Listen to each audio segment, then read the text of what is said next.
नमस्कार दोस्तों।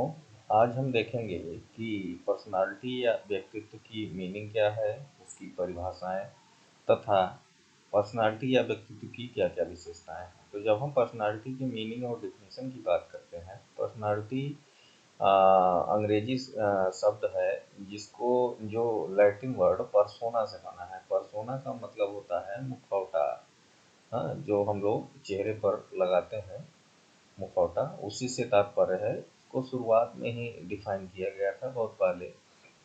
तो नाटक करते समय जब कलाकार जो है अपने चेहरे पर मुखौटा लगाते हैं तो उसी से जो है पर्सनालिटी का जो कॉन्सेप्ट हुआ वो डेवलप हुआ।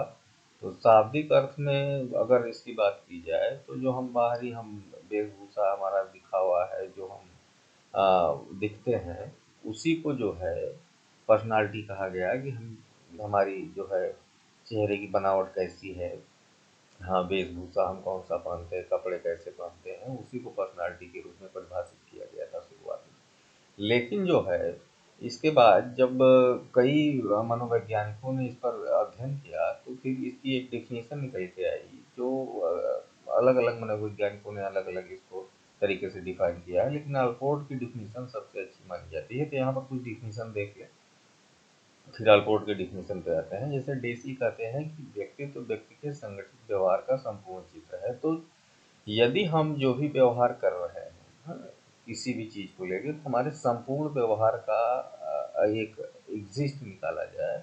हाँ, जो भी हम व्यवहार उठ बैठ रहे हैं, लोगों से बातचीत कर रहे हैं, पढ़ाई लिखाई कर रहे हैं, इसके भी जितने भी व्यवहार कर रहे हैं, सभी को अगर जोड़ दिया जाए और एक कंक्लूजन निकाला जाए, तो वो जो है हमारा व्यक्तित्व है। ये डेसी साहब कहते हैं। किम्बलियन कहते हैं कि अपने उद्देश्य के लिए व्यक्तित्व को कम या अधिक आदतों, लक्षणों, मनोवृत्तियों, विचारों को उस समग्रता के रूप में परिभाषित किया जा सकता है जिसका निर्माण बाह्य रूप से एक व्यक्ति कार्यों तथा परिस्थितियों के रूप में होता है तथा आंतरिक रूप से संप्रेषणाओं, उद्देश्यों तथा आत्मा के विभिन्न तत्वों से संबंधित होता है। तो किम्बल यंग दोनों चीज़ें सम्मिलित करते हैं कि जो हमारे व्यवहार हैं, हाँ, जो हमारे लक्षण हैं, जो एटीट्यूड है, जो विचार हैं, हाँ, तथा जो हमारे आंतरिक जो चीज़ें हैं, जो हम सोच रहे हैं, अगर इन दोनों को मिला दिया जाए तब हमारा व्यक्तित्व बनता है। हाँ, लाइरिस एंड फार्न्सवर्थ कहते हैं कि व्यक्तित्व शब्द का वैज्ञानिक प्रयोग किसी समय विशेष में किसी व्यक्ति विशेष के सामाजिकरण के प्रतिफलन को दर्शाने के लिए किया जाता है। तो इनका लाइरिस साहब कहते हैं कि जो हम सामाजिक रूप से व्यवहार करते हैं वो हमारे व्यक्तित्व को निर्धारण करता है। डेसिल कहते हैं कि व्यक्ति का व्यक्तित्व संपूर्ण रूप से उस प्रतिक्रियाओं की संभावनाओं की उस ढंग से व्यवस्था है जिस ढंग से वो सामाजिक प्राणियों द्वारा आंकी जाती है। तो डेसिल का कहना है कि जो हम व्यवहार करते हैं समाज में, समाज के व्यक्ति जो हमारे लिए जो है असेसमेंट करते हैं, जो मूल्यांकन करते हैं हमारा, वह हमारा व्यक्तित्व होता है।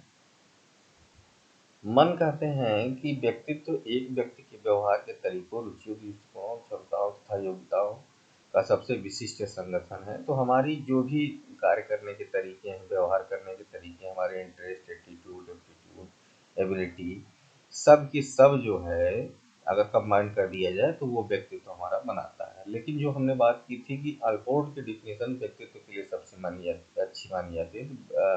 अल्पोर्ट कहते हैं कि व्यक्तित्व व्यक्ति के भीतर उन मानव शारीरिक गुणों का गत्यात्मक संगठन है जो वातावरण के साथ उसके अद्वितीय समायोजन को निर्धारित करता है। तो इसमें देखिए 3-4 चीज़ें हैं। एक तो हमारा मनोशारीरिक साइको एनालिटिकल कैरेक्टर क्या है, डायनामिक ऑर्गेनाइजेशन क्या है, कैसे जो है चीज़ें होती हैं और हम कैसे वातावरण के साथ एडजस्ट करते हैं, ये 3-4 चीज़ें हैं। इन 3-4 चीज़ों को इकट्ठा कर लिया जाए तो आपका पर्सनालिटी बन जाएगा। अब आलपोर्ट की डिफिनीशन में व्यक्तित्व के भीतर गुणों तथा बाहरी गुणों को यानी व्यवहार को सम्मिलित किया गया है। तो इनमें दोनों जो है आपके जो है भीतरी गुण क्या है, आपके बाहरी गुण क्या है, एक्सटर्नल इंटरनल दोनों फैक्टर सम्मिलित है।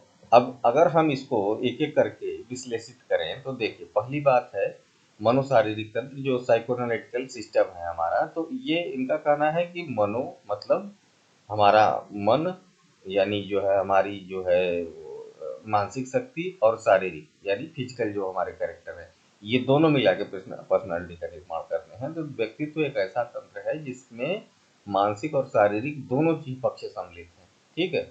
अब कोई बहुत पढ़ा लिखा है, हम उसको बहुत अच्छी पर्सनालिटी का नहीं कह देंगे कि अगर वो जो है क्या कहते हैं कि देखने में अच्छा नहीं है, हाँ मतलब बहुत ज़्यादा जो है बीमार है या इस टाइप का व्यक्ति है, तो इसमें एक चीज़ को सम्मिलित नहीं किया गया, दोनों चीज़ों को सम्मिलित किया गया है। हाँ, शारीरिक और मानसिक पक्ष दोनों।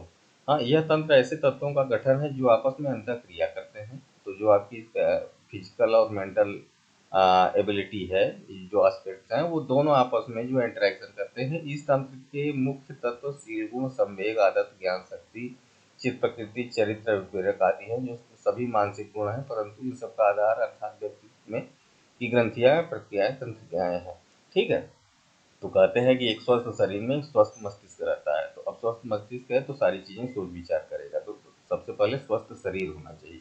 तो ऐसी स्थिति में साइको एनालिटिकल सिस्टम या साइको एनालिटिकल फैक्टर एस्पेक्ट्स बहुत इंपॉर्टेंट है, शारीरिक और मानसिक पक्ष दोनों किसी व्यक्तित्व के लिए।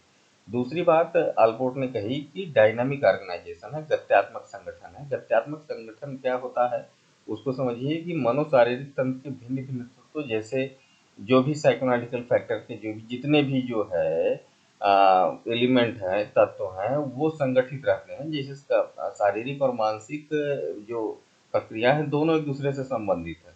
अगर आपका मस्तिष्क नहीं कहेगा तो आपका हाथ नहीं हिलेगा, आप नहीं बोलेंगे। ऐसी स्थिति में ये डायनामिक ऑर्गेनाइजेशन है कि दोनों एक दूसरे से जुड़े रहते हैं। हाँ, और ये एक साथ कार्य करते हैं। तो ये है गत्यात्मक संगठन। तीसरी बात उन्होंने की कंसिस्टेंसी की, संगतता की। हाँ, संगतता क्या है कि जो भी है व्यवहार है आपका, वो एक दूसरे से संगत होता है, कंसिस्टेंस होता है। जब मस्तिष्क कहता है तभी आप वो व्यवहार करते हैं, वो एक दूसरे से अलग नहीं किया जा सकता। और चौथी बात उन्होंने की अल्पोर्ट साहब ने कि वातावरण के साथ अपूर्व समायोजन, एक क्या कहते हैं यूनिक एडजस्टमेंट होता है वातावरण के साथ, कि आप जिस वातावरण में जाते हैं उस वातावरण के साथ एडजस्ट हो जाते हैं। और एडजस्टमेंट की प्रक्रिया सबसे ज़्यादा मनुष्य में पाई जाती है। सबसे ज़्यादा समायोजित और सबसे जल्दी समायोजित मनुष्य होते हैं, क्योंकि साइकोनालिटिकल फैक्टर काम करता है हर जगह। तो ये चार चीज़ें हैं। एक तो है आपका साइको एनालिटिकल फैक्टर किसी भी पर्सनालिटी के लिए, साइकोएनालिटिकल फैक्टर, दूसरा डायनामिक ऑर्गेनाइजेशन, तीसरा कंसिस्टेंसी और चौथा यूनिक एडजस्टमेंट। तो ये चार चीज़ें होनी चाहिए किसी भी एक अच्छे व्यक्तित्व के निर्माण के लिए। हाँ, अब ये हम कह सकते हैं कि व्यक्तित्व भिन्न भिन्न शील गुणों का ऐसा गत्यात्मक संगठन है जिसमें जिसके कारण व्यक्ति का व्यवहार तथा विचार किसी भी वातावरण में अपने ढंग से अपूर्व होता है। तो प्रत्येक व्यक्ति ये चार चीज़ों पर काम करता है और सभी की पर्सनालिटी अलग अलग होती है। तो इस प्रकार से ये इसकी डिफिनीशन है। अब देखें कि पर्सनालिटी की क्या क्या विशेषताएं हैं। तो जब हम विशेषताओं की बात करते हैं तो विशेषताएं हमारी एक एक करके देखें। जैसे पहली है आत्मचेतना, सेल्फ कॉन्शियसनेस। तो अगर जो है व्यक्तित्व की जो है अगर किसी व्यक्ति के व्यक्तित्व की बात करें तो उसमें सेल्फ कॉन्शियसनेस सबसे जरूरी है, कि सभी प्रकार के जीवधारियों में सेल्फ कॉन्शियसनेस होती है, आत्मचेतना होती है। और तभी जो है इसको स्वीकार किया जाएगा जब व्यक्ति में सेल्फ कॉन्शियसनेस है। दूसरी है सामाजिकता की, सामाजिकता सबसे ज्यादा मनुष्य में पाई जाती है। तो पर्सनालिटी उसी की अच्छी मानी जाएगी जिसमें सामाजिकता हो, सोशियलिटी हो, सोशली रूप से दूसरों के विचारों को ग्रहण करे, अपने विचारों को बताए, तभी वो सोशल माना जाएगा। तो सोशल एबिलिटी जो है एक मुख्य जो है विशेषता है पर्सनालिटी की।